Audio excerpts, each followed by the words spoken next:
Donc, bonjour, Simon Gonor, commercial de la société Rabot. Rabot, la société, on est une fabrication française et on fait différentes machines, dont le robot de lavage. Nous on est souvent sur des machines à confort, rarement de première nécessité, mais beaucoup de confort d'utilisation. Le robot qui est présenté ici, c'est un robot de lavage pour tout ce qui va être bâtiment de poulet.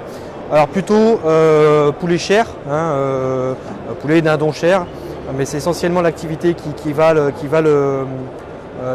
faire. Il se décompose en, on va dire, 3 éléments principaux. Le premier qui est juste devant nos yeux, qui est le système de lavage des lignes de vie. Donc le principe des lavages des lignes de vie, donc pipette ou mangeoire, ce sont 2 fois 3 buses qui vont attaquer par l'avant sur les lignes de vie, et après on a à l'intérieur ce qu'on pourrait appeler grossièrement un lave-vaisselle, c'est-à-dire qu'on a 2 rotabuses, donc 4 rotabuses de face à face qui tournent elles-mêmes en continu et qui vont faire le nettoyage de la partie ligne de vie.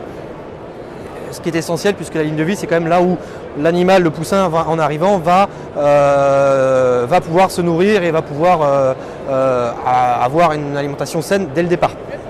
Donc ça, c'est la première partie.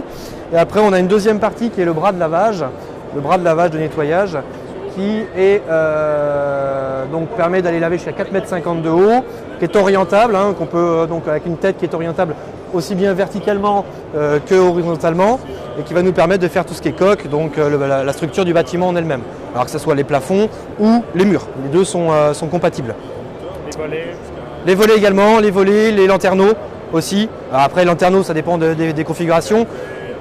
Alors en Europe, en tout cas, ce que je parle, c'est qu'il y a une multitude de types de bâtiments, en fonction de leur ancienneté, en fonction du fabricant. Donc c'est vrai qu'après, en fonction de chaque bâtiment, des fois il y a des contraintes qui sont plus ou moins importantes en fonction de ce que l'on a. Aujourd'hui, les bâtiments modernes sont quand même super bien faits, puisque l'aspect hygiène est déjà pensé en amont, et on a peu de structures apparentes, donc forcément une qualité de nettoyage et un confort de travail qui est bien plus supérieur.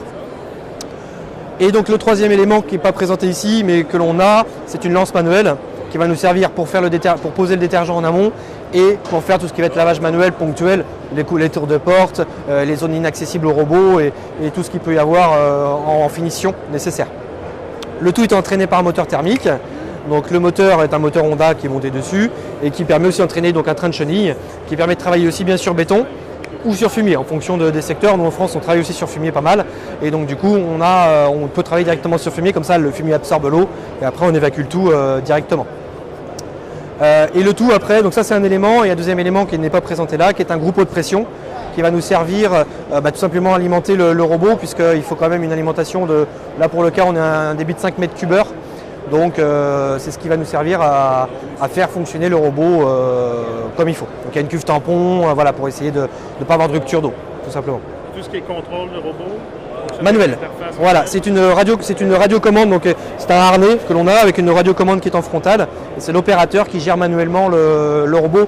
C'est pas aujourd'hui en tout cas automatisable.